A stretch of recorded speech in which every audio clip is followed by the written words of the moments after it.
சிறகடிக்க ஆசை சரியில்ல. அட்டோடைய எபிசோட்ல முத்துக்கு விஷயம் தெரிஞ்சு, முத்து இருந்துட்டு விஜயா கிட்ட போயிட்டு, "உங்களுக்கு மீனா என்னம்மா பாவம் செஞ்சா? அவ இந்த வீட்ல எல்லார் மேலயும் அவ்ளோ அன்பு வச்சிருக்கா. யாருக்கு என்ன தேவையோ அது எல்லாத்தையுமே செஞ்சு குடுக்குறா. ஆனா இப்ப அவ இந்த நிலைமையில இருக்கிற போதும், உங்களுக்கு என்னம்மா அவ்ளோ கோவம் மீனா மேல? எதுக்காக நீங்க இப்படியெல்லாம் பண்ணிட்டு இருக்கீங்க?" அப்படின்னு சொல்லிட்டு முத்து இருந்துட்டு விஜயாவை பிடிச்சி பயங்கரமா திட்டிட்டு இருக்காங்க. மீனா இல்லாத போது இந்த வீடு பார்க்கவே அவ்வளோ சுத்தமாக பிடிக்கவே இல்லைம்மா. மீனா வந்ததுக்கு அப்புறமா தான் இந்த வீடு வீடாகவே இருக்குமா. ஏம்மா கொஞ்சம் கூட ஏன்னா என் மேலே தான் உங்களுக்கு பாசம் இல்லை. சரி, மீனா என்னம்மா பண்ணா? உங்களுக்கு பணக்காரங்க மட்டும்தான் உங்கள் கண்ணுக்கு எல்லாருமே நல்லவங்களா தெரிவாங்களா?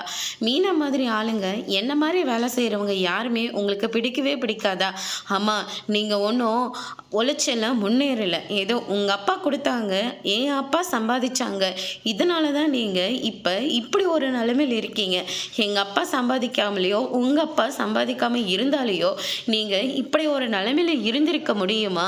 இது எதுவுமே நீங்கள் புரிஞ்சுக்கவே மாட்டீங்களாம்மா? ஏம்மா இப்படியெல்லாம் பண்ணிக்கிட்டு இருக்கீங்க? உங்களுக்கு மேலே நிறைய பணம் சம்பாதிக்கிறவங்க மட்டும்தான் உங்கள் கண்ணுக்கு அவ்வளோ அழகாக தெரிவாங்க இல்லை? மீனா கஷ்டப்பட்டு இவ்வளோ தூரம் வந்திருக்காமா. இப்போ கத்து குத்தி படுற அளவுக்கு அவள் போராடிட்டு இருக்காமா.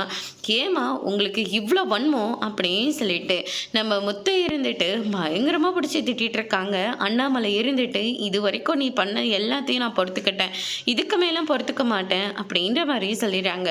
அதோட இன்னைக்கான பிரம்ம முடிச்சிருக்காங்க.